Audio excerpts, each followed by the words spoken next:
lu mu question bu mu bëgg a régler léegi nag Ousmane dans sa communication il peut aborder plusieurs questions. Mais ci fan ngay xamee question bi tax muy wax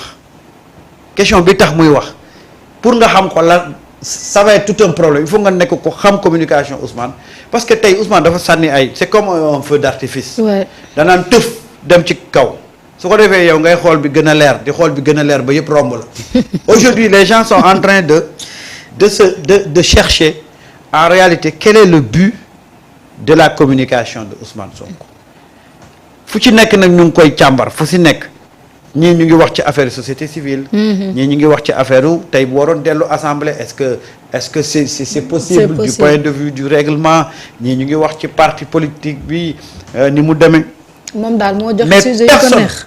personne ne peut savoir pourquoi il a communiqué et il a communiqué avec qui moo tax gis nga Ousmane dana doxal te kenn du ko gêner parce que gars yi comprendre ñu niveau bi Ousmane nekk ba pare te mënuñu lire communication yow Ousmane mooy déplacer un problème indi benn solution jox ko koo xam ne yow doo da ngay foog ne fi mu jëlee problème bi foofu la delloo solution bi fekk moom ba muy communiquer ki muy communiquer jox na ko solution ba ñuy avancer tey aujourd'hui ce qui est clair dans sa communication aujourd'hui c'est que lépp loo xam ne da doon taxawaalu dootul taxawaalu déedéet. lépp luy yéex dootul yéexati képp kuy tappale di nga dellu ginnaaw.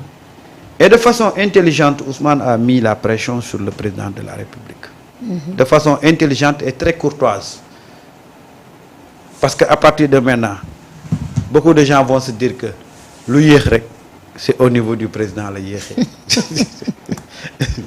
ah parce que wax na te li mu wax nous on a décodé nañ ko que am na yu bari yoo xam ne tey bu ne la ñi ma war a ñi ñuy jàpp ñu nga xam ne 50 millions lañ jël lan la ñuy xaar pour jàpp ñi jël milliard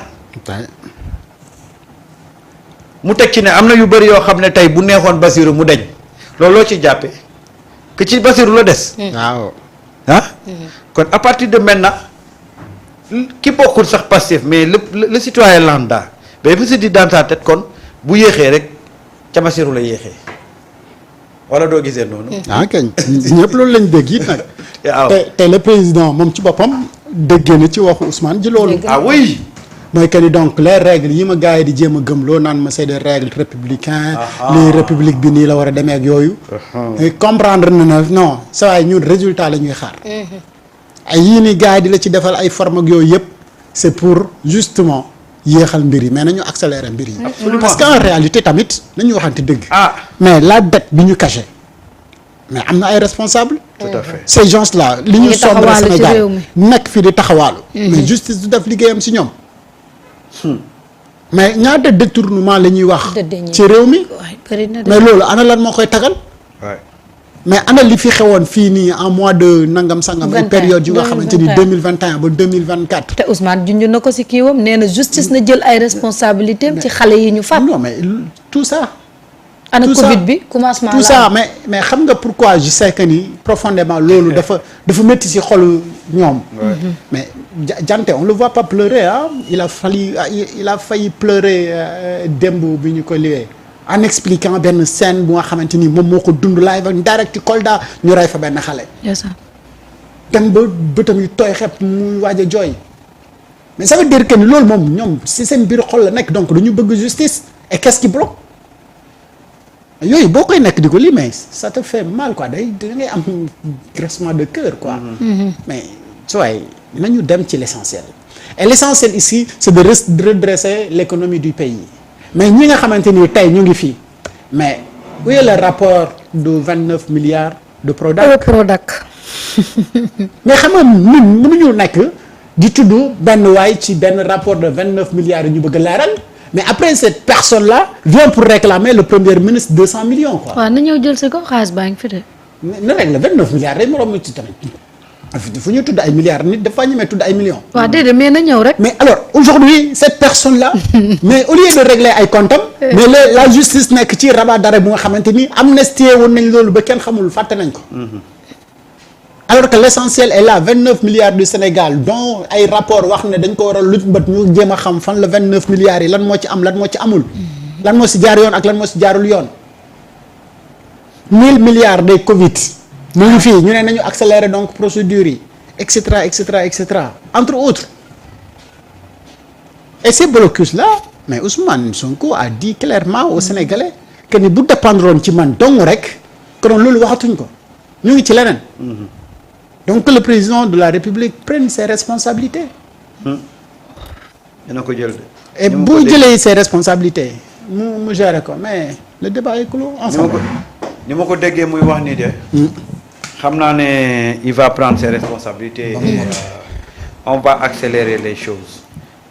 Et voilà encore une fois ce qui montre que gars yi nañu surtout les pacifiens nañuy def attention quand Ousmane parle il faut que ñuy def attention parce que ils ont ku ci nekk génne nga sa version. billaay. gis nga bu ngeen amee njiit bu mel ni Ousmane Sonko lu mu wax rek.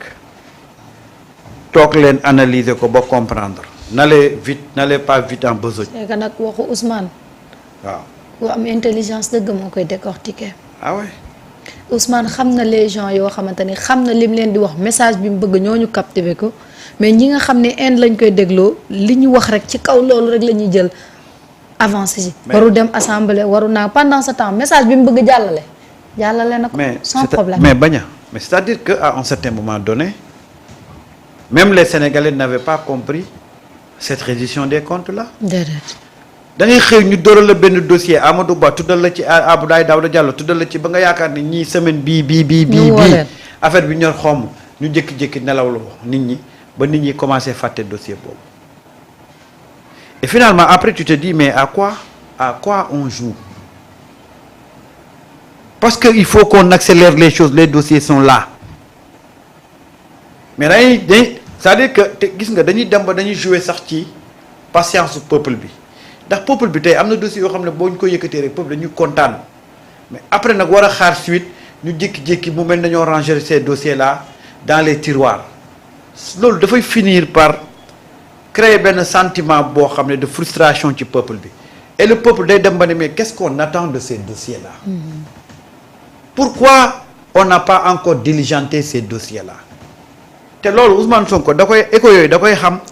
da koy am Ousmane n'a fait que relater li nga xam ne moo nekkoon préoccupation peuple bi. rawatina waa Pastef. moo tax je vous dis que c'est quelqu'un qui est très très proche du peuple et très proche de ses militants. Parce que li mu wax yëpp mooy li naqari militants yi. Aujourd'hui on te dit que projet de loi buy dissoudre OFNAC remplacer ko mu ngi ci table président. Ouais. Qu'est-ce qu'on attend pour l'exécutif? waaw te loolu bañ ko fi waxee léegi war na mu def. 2 semaines waaw 2 semaines. lan lañ ci xaar lan lañ ci xaar bu dul woon benn lundi. di benn xam nga loolu dafay dem ba dafay créer benn sentiment de frustration day dem ba mujj gi gars yi dañ naan mais ñii xanaa dañu am lu ñuy ragal wala lu ñuy dute ci. dossier te OFNAC moom demande nationale. mais kooku demande internationale la nga naan nationale. OFNAC rek. moo tax gis nga tey le président a dit que Ousmane suma xarit la c'est bien heureux que mu clarifier loolu mais c'est encore plus heureux que lii préoccupation Ousmane mu teg ko sur la table et puis mu trouver ci li nga xam ne moom mooy saafara. Et je pense que loolu la Sénégalais yi di xaar loolu la Ousmane di xaar Ousmane dafa am benn pacte bu mu signé avec les Sénégalais et bëggul mukk Sénégalais yi dem ba benn moment ñu yaakaar ne ñii dañoo bëgg a denc li ñu waxoon parce que xam nga tey li tax Sénégalais yi bu ñu gisee benn affaire bu ndaw rek dañuy commencer sceptique parce que daf fee am. daf fee am de. gis nga Ablaye Wade bi mu ñëwee ne day régler yenn comptes yi daf ko commencer en grande pompe au bout de avant 1 an yi mu bàyyi fële mu toog ab Macky Sall bi mu ñëwee avec la CREI yi ñu annoncé ko à grande pompe après 2 ans 3 ans ñu jël ko teg ko fële Sénégalais nag loolu da leen traumatisé ba. bu ñu gisee reddition du compte bi di xaw a am tournure bu mel noonu dañuy yuuxu dañuy taper sur la table parce que dañ ko dundatu ko te boo xoolee depuis un certain temps les dossiers sont en stand-by. Ouais. Qu'est-ce qui bloque pourquoi d'un seul coup rek. mu xëy rek affaire yi taxaw lan moo ko waral. loolu nag moo tax Ousmane Sonko taper sur la table mu taper sur la table pour que les gens xam ne il faut aller vite ci li nga xam ne mën naa nekk et je le dis je le rappelle dafa am yoo xam ne ça touche l'économie am yoo xam ne ça n'a rien à voir avec l'économie c'est juste une question de volonté politique tas tey OFNAC ça ne demande pas de dépenses déedéet.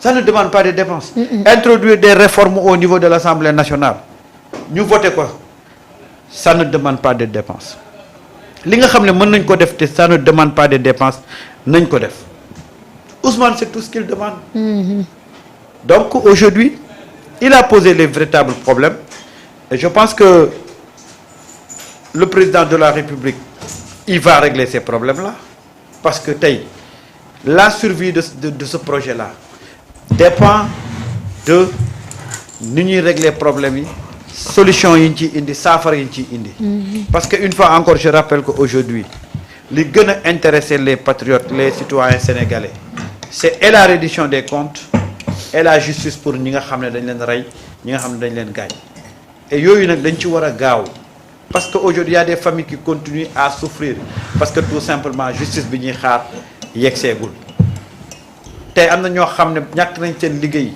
ñii ñàkk seen cër ils sont dans un état de frustration parce que ñoom dañuy xaar ñu àtte affaire yi et on avance donc il y a autant de questions yoo xam ne il faut aller vite et ñu régler ko et on avance moi je pense que képp ku toogoon di xaar un problème non le problème moom Samba comme ni ma la waxee tout à l'heure mooy ñi nga xamante ni xamuñu dara rek ñoo doon xaar un problème entre le président et son premier ministre mais boo jéemee xam fan la ñu jaar seen parcours ba fi ñu yegg si nii war ngaa mën a toog xalaat ne dëgg-dëgg neexul ba neexul mais ñii waxtaan rek la ñu nekk di def waaw léegi su fekkee te lu mu métti bu ñu waxtaanee ba pare xam nga samedi bi moom laa lay wax moo tax je demandé ñi nga xamal li wuñ ñu li mais wax naa fii ñun ñii ñëpp kan moo ci si sa biir kër yow ak sa papa mosoo leen waxtaan bu xaw a dëgër amul de léegi kanam loolu moo mën a am kay entre ñun te kenn du bàyyi sa morom dañuy dellu si waat mais jàppal ne ñoom ñaar foofu la ñu toll c'est au-delà de projet bi ñu seq ñoom ñaar donc bu leen di xool di gis na ñii rek ay intérêt wu àdduna rek moo tax ñu ànd boo ciy def une analyse da ngay këpp ba julloot wallaay parce que gis-gis bi ak jàngat bi dafa war a romb loolu parce que ñoom weesu nañu dimension bi nga leen di seet absolument donc y a pas de problème léegi nag comme amul problème dafa am lu nga xamante ni il fallait que le premier ministre et président du parti PASTEF mu rassurer ko ay sympathisants am ay militants am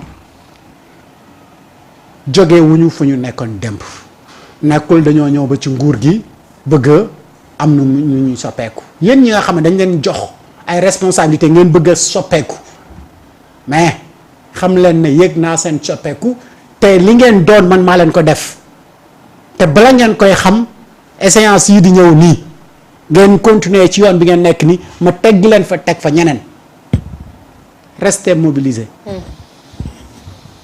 restez c'est l'essentiel l'essentiel de la politique et loolu la nekk Ousmane Sonko nekk di def et bi mu génnee pour la première fois sa première sortie publique grand théâtre lan la wax gaañi que maintenant damay ñëw pour def si la politique ouais. que le président de la République gère le pouvoir man je gère le parti et ma def samay activités politiques et ces activités politiques là lépp lu nga xam ne day xaw a dëng ci partim mais bu ko réglé wul kan moo koy réglé su ko waxul kan moo koy wax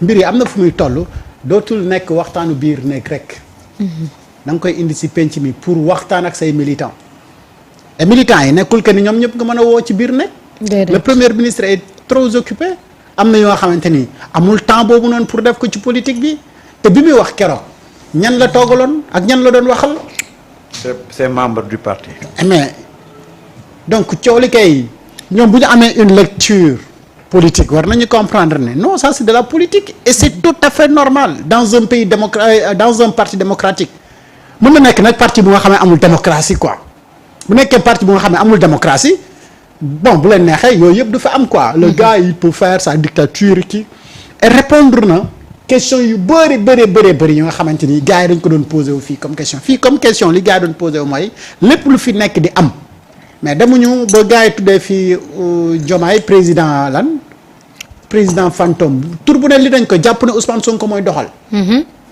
mais il a fallu Ousmane Sonko génn pour ñu comprendre ne non Ousmane Sonko ne joue que le rôle du premier ministre le président c'est lui qui gère.